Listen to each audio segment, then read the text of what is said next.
درنو دوستانو، یو ځل بیا تاسې په وړاندې یم، راته روغ جوړ خوشحاله اوسئ. نن له یوې ډېرې نوې موضوع سره چې دا د قوس لومړۍ نیټه ده او 1499 کال لمریز کال او همدارنګه د نوامبر له 21 نیټې 2020 سره برابره ده. غواړم د یو نوي موضوع په باب تاسې سره وغږېږم او هغه موضوع دا وه دوستانو چې ما غوښته هغه مهال چې افغانان له پارس نه تر هندوستانه پورې چې دوی څنګه هندوستان ته ورسېدل، څنګه ایران ته ورسېدل او هلته بیا د واک او ځواک څښتن شول. په دې باب باندې ما سفر درلوده هم هندوستان ته او لاړم، تقریبا ډېر مواد مې راټول کړل چې افغانان څه وخت هند ته کوچېدلي دي او بیا څه وخت هلته د واک ته رسېدلي، پاچاهي یې کړې لسګونه کاله. چون ایران ته تللی نه شوم، نو په دې اساس باندې د ایران په ځای ترکیې ته لاړم. او هلته مې د ترکیې په موزیمونو کې، په کتابتونونو کې او په ګالریو کې او په نورو داسې مؤسسو باندې وګرځېدم چې هلته د تاریخ ځینې اسناد یا ځینې لاسوندونه شتون لري. نو په همدې اساس باندې د پام وړ خبره خو دا ده چې زه د ترکیې د حرم موزیم ته لاړم او هلته مې د لومړي ځل دپاره د افغانستان نوم ولید او دا ډېره د پام وړ دی چې له احمدشاه ابدالي نه دمخه تقریبا 10 کاله دمخه هلته د افغانستان نوم د سلطان احمد خان په موزیم کې تر سترګو شه. د دې دپاره چې دغه کیسه نقل بالنقل چې ما په دې باندې یو مقاله لیکلې او دا مقاله په ګڼو ډلهیزو رسنیو کې خپره شوې ده. غواړم دغه تاسو ته ټکی په ټکی ووایم، خامخا چې کومه خبره رانه زیاته او یا کمه نشي، ځکه چې دا یو مستند اثر دی او په دې باب د تاسې پاملرنه ورته راوړم. د 2015 کال د اکتوبر په 4مې نیټې د ترکیې هیواد د لیدلو لپاره هغه هیواد ته لاړم. تر اوسه مې چې د نړۍ له 10 ډېرو لرغونو هیوادونو او هر هیواد او د هر هیواد ملي ګالریو، ملي موزیمونو، ملي ارشیفونو او په لسګونو کتابتونونه له پامه تیر کړي دي. تر ډېره بریده مې د نړۍ مهمې تاریخي پیښې او په سر کې له افغانستان سره په تړاو مې ډېر تاریخي توکي تر ګوتو کړي دي. همدارنګه دغه سفر مې چې د هند لرغوني هیواد ته و، هلته هم د افغانانو د تاریخ په اړه مې ډېر څه ترلاسه کړل او بیا مې د همدې لاسوندونو او پیښلیکونو پر بنسټ افغانان له پارس نه تر هندوستانه کتاب وکیښ. همدارنګه د ترکیې هیواد د لیدلو لپاره مې هم دا غوره وګڼله چې د دې هیواد مهم او کلتوري بنسټونه وګورم.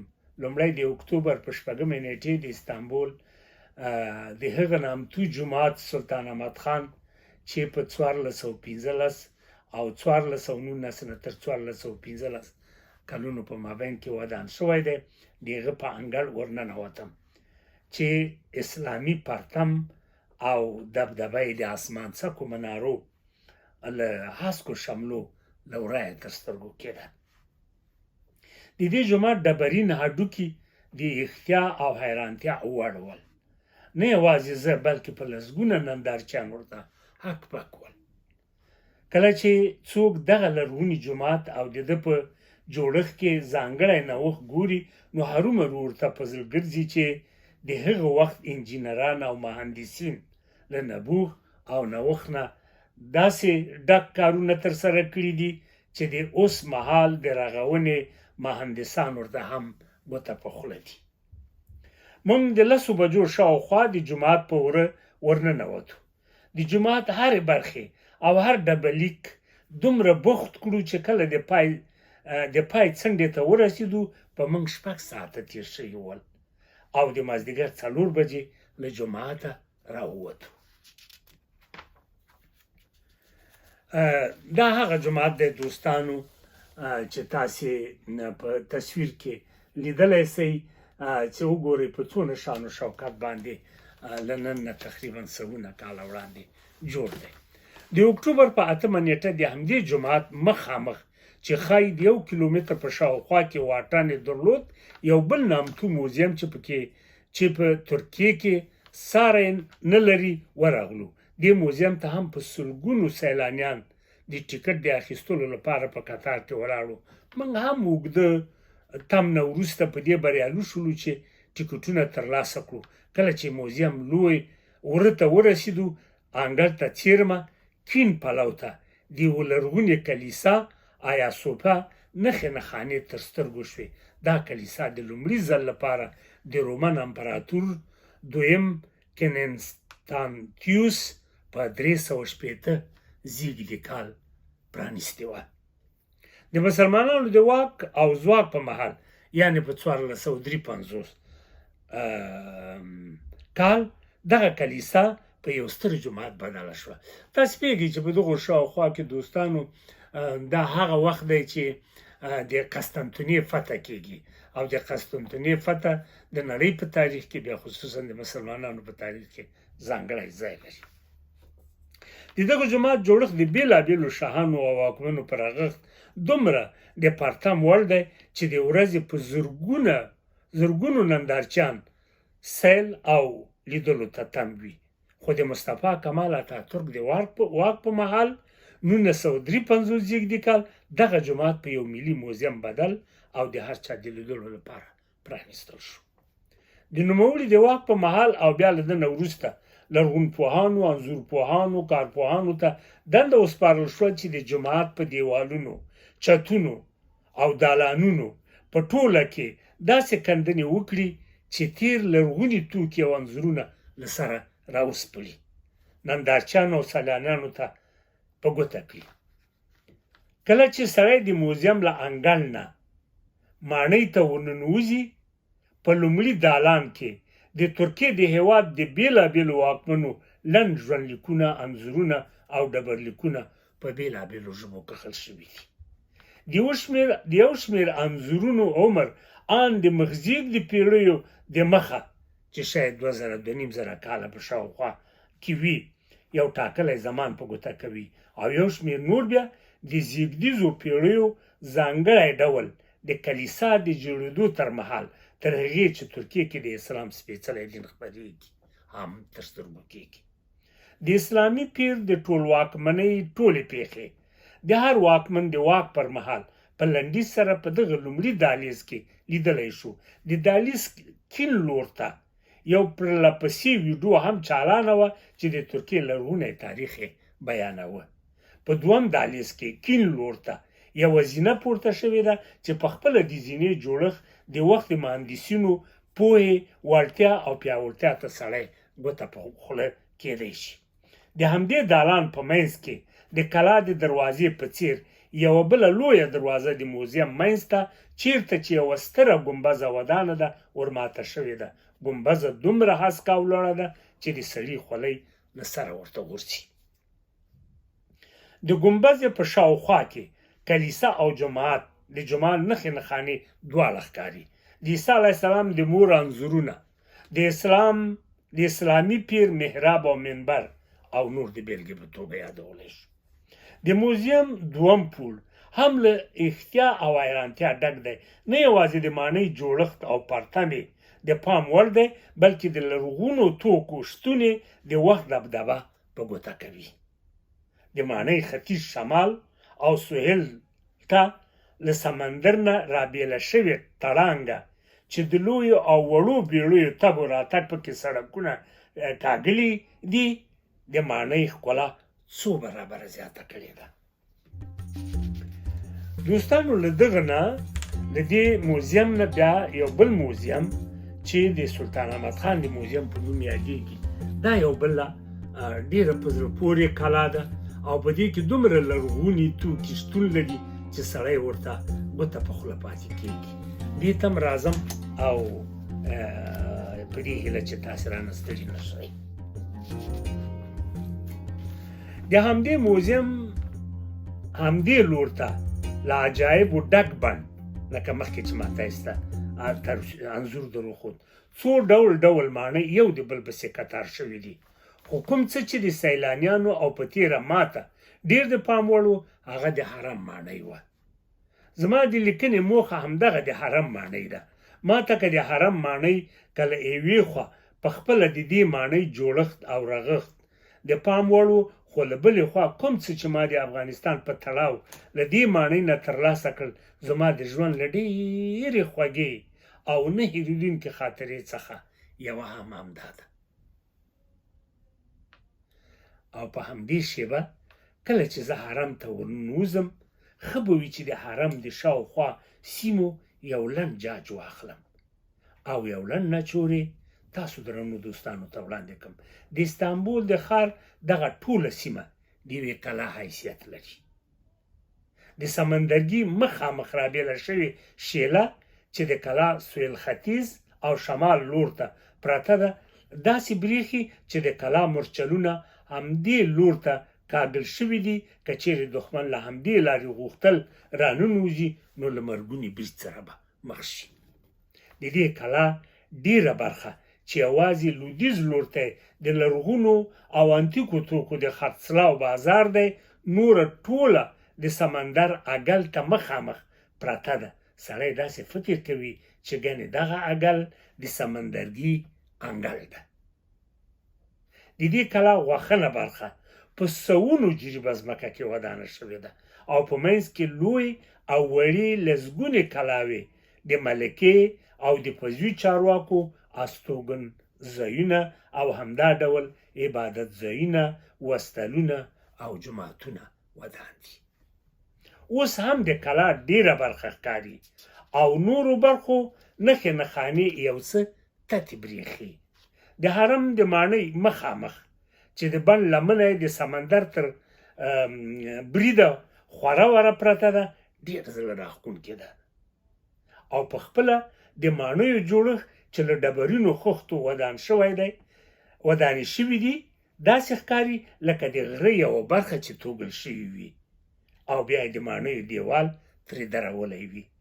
د کلاګانو برجونه او منارې لکه د بڼ ځواني او تمکۍ سروې چې له تنکي سپرلي سره غاړه شوي وي، یا لکه زما د وطن زلمي نښترونه چې د دنګ غره په تندي د یو کمره په غاړه ټوکېدلي او زرغون شوي وي.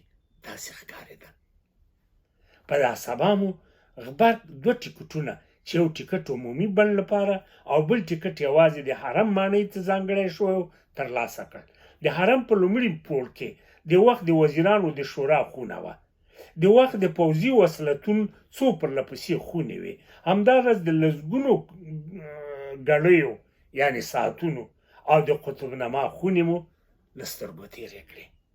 په یوې قطبنما مې د نړۍ یوه ډېره لویه نقشه چې کښل شوې وه تر سترګو شوه. دا قطبنما چې قبله نما نومول شوې وه ډېره په زړه پورې او زړه راښکونکې وه او نقشه یې له هر څه نه ډېره د پام وړ وه. او د نړۍ بېلابېل هېوادونه مو د هېواد د همدې مهال جغرافیه او څلور خواوو سره له سترګو تېرې کړې.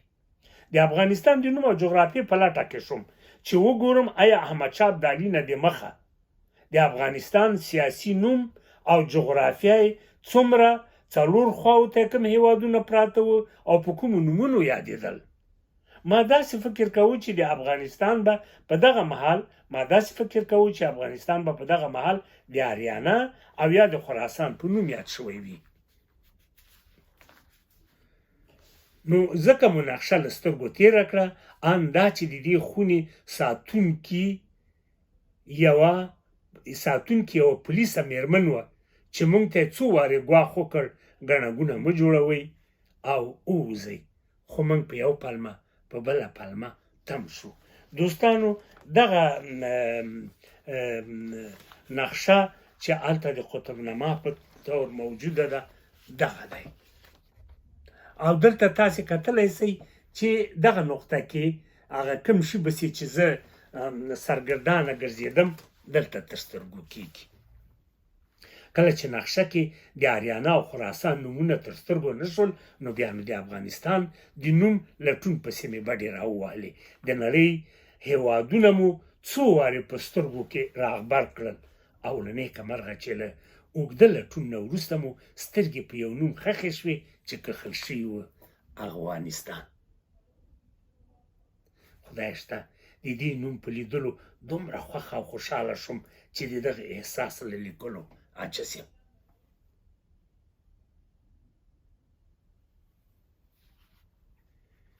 له ما سره چې په دې سفر کې ډاکټر خسرو او یما خان هم مل ول، دوی په دغه وخت کې دومره خوشحاله شول د چا خبره که ډول وای نو یو 50 تن به ورته اچولی و. د دې خوښۍ لامل دا و چې توکمیزو ناندریو کې ښکیل شکاکیون ښایي د دې نقشې په لیدلو له خپلې سیاسي ناروغۍ نجات ومومي. دغه نقشه کې چې 1938 زیږدي کال پورې اړه لري، یعنې له احمدشاه بابا نه تقریبا داسې وګڼه چې 19 کاله وړاندې. 19 کاله وړاندې خو دغه نوم لیکل سوی دا چې دې ترکیې ته رسېدلی، دا چې د دې نه مخکې څونه کلونه دغه نوم باندې تیر سوي دي هغه خو لا تر اوسه نه څرګندېږي. دغه وخت په ترکیه کې د دویم محمود یعنې د 1496 نه تر 1954 د واکمنۍ پیر وه. د افغانستان یعنې اوسنی افغانستان 4 خواوې په عربي لیکدود داسې په ګوته شوې وې. دا خبره ډېره مهمه ده. جنوب ته د افغانستان جنوب ته د هند سمندر، لویدیځ ته عجمستان. دا ډېره په زړه پورې ده. څه وخت چې شاه اشرف هوتک او شاه محمود هوتک ایران اوسنی ایران به د سلطنت کې، دغه وخت کې ایران د عجمستان په نوم یادېده، یعنې بهرنیو هیوادونو خصوصا منځني ختیځ او عربي هیوادونو ایران ته عجمستان ویلې. نو ځکه خو جنوب ته د هند سمندر، لویدیځ ته عجمستان چې اوس همدا د ایران په نوم یادېږي، یعنې د افغانستان غرب ته ایران چې هغه وخت کې عجمستان و. شمال ختیځ ته ترکستان نو بخارا او سمرقند چې دې ته په لرغوني تاریخ کې سغدانیه ویلې. نو دا د افغانستان شمال ته موقعیت درلوده او شمال لویدیځ ته ماورنهر او ختیځ ته هند. دا هغه 4 خواوې وې چې د افغانستان یعنې د اوسني افغانستان 4 خواوې وې او هغه وخت ترکانو دا په ګوته کړې وې. که څه هم ما د پښتو ادبیاتو په تاریخ کې افغان له افغانستانه مشر دی، تر سرلیک لاندې د یو شمېر ختیځپوهانو اندونه د افغان په تړاو راخیستي دي، ولې دا چې په یوې لرغونې رسمي نقشه کې له نن نه 278 کاله وړاندې د افغانستان مساوي افغانستان رسمي نوم په ګوته شوی له ډېرو نه ډېر مهم دی. هسې خو د افغان، اپګان، اوغان، اغوان، اوغان دې ته ورته نومونه ډېرو لرغونپوهانو، ختیځپوهانو او څېړونکو په وار راغبر کړي دي. خو د افغانستان نوم د لومړي ځل لپاره د یوې لرغوني هېواد په رسمي او سیاسي نقشه کې ګورم چې هغه همدا د ترکیې هېواد و چې زه ورغلم په خپلو سترګو مې ولید. د سرپورکلو ډاګیزه کړې ده چې دریم شاپور د اپاکان په نوم چې افغان ته بیخي ورته کلمه ده یاد شوی دی. کرونسینسکي، دیوستي د آلمان په تاریخ کې البته یو آلماني تاریخ پوه هغه هم د افغان په باب باندې څېړنې کړي. نو کرونسینسکي بیا هغه څوک چې دا یوازینی څوک دی چې د هوتکیانو په وخت کې یعنې د شاه اشرف او شاه محمود په وخت کې د دې سترګو لیدلي هغه څه کښلي دي چې په خپله صحنه کې شتون درلوده. او فردوسي، البیروني، بیهقي، منهاج السراج او په لسګونو نورو د افغان د کلمې بېلابېلې بڼې په خپلو څرګندونو کې کښلي دي. خو اوس ډېر خوشحاله یم چې د ترکیې هېواد په یو معتبره سرچینې کې مې د افغانستان نوم وموند. دا چې د ترکانو واکمن او سلطنتي کورنۍ څه وخت د افغانستان په مفغن افغانستان چې مفغن افغانستان دی له نوم سره څه وخت اشنا شوي دي څرګنده نه ده، ولې یوه خبره په بشپړه توګه څرګنده ده چې شاه محمود هوتک او شاه اشرف هوتک نه یوازې د افغانستان واکمن ول، بلکې د عجمستان چې موخه یې اوسنی ایران وي هم د دوی د واکمنۍ برخه ګڼله، چې په پای کې د هوتکیانو واکمنۍ په 1936 کال پای ته ورسېده. البته هغه په ایران کې. دلته یو بله خبره کوم چې ترکانو هغه وخت د شاه اشرف هوتک سره ډیپلوماتیکې اړیکې درلودلې. نه یوازې دوی ډیپلوماتیکې اړیکې درلودې، روسانو ورسره ډیپلوماتیکې اړیکې ټینګې کړې. دا چې اوس ایران هر څه وایي دا به وایي، خو د ایران لویدیځې برخې همدې شاه اشرف هوتک له ترکانو وساتلې او شمالي برخې لکه څنګه چې آزاد خان خلجي وساتلې، همداسې شاه اشرف هوتک هم له روسانو له برید نه وساتلې. او تاسې پوهېږئ چې د تزاري روس ډېر ستر واکمن هغه پتري کبیر و، هغه د ارمان و چې ایران به تیروي، افغانستان ځینې سیمې به تیروي او د هند نیمې وچې ته به ځان رسوي، د هند سمندر ته به ځان رسوي. هغه د ده ارمان و، وایي څوک چې قسطنطنیه ونیسي او څوک چې هند ونیسي لکه ټوله دنیا چې ونیسي. د نړۍ تاریخ پوهانو ان یو شمېر ایراني څېړونکو دا مني چې د ایران شمالي سیمې آزاد خان افغان چې ځینې یې غلجی بولي د روسانو او د ایران لویدیځې سیمې شاه اشرف هوتک د ترکانو له برید نه وژغورلې. نو همدا لامل دی چې هغه مهال د افغانستان حکومت نوم دوی په خپلو تاریخي او سلطنتي متونو کې چې یوه ستره بېلګه د حرم په موزیم کې د افغانستان د نوم شتون دی کښلی دی. د احمدشاه ابدالي د ټولواکمنۍ په مهال هم دغه نوم نه یوازې په افغانستان او د سیمې په هېوادونو کې نامتو و، بلکې په نړۍ او په تېره د برېټانیا ټولو واکمنو ته هم څرګند و. زما په اند د افغانستان په نوم دغه لاسوند له یوې ډېرې معتبرې سرچینې څخه ترلاسه شوی دی چې د احمدشاه ابدالي له ټولواکمنۍ نه لږ تر لږه 10 کاله وړاندې په 1938 کال دمخه د ترکانو په سلطنتي کورنۍ کې په تېره د حرم په موزیم کې اوس په یوې رسمي نقشه کې تر سترګو کېږي. په دې بنسټ ماته دغه سند د یو شاهکار په توګه د ارزښت وړ دی. د اوس لپاره همدومره. په ډېر درنښت درنو دوستانو، د خدای په امان.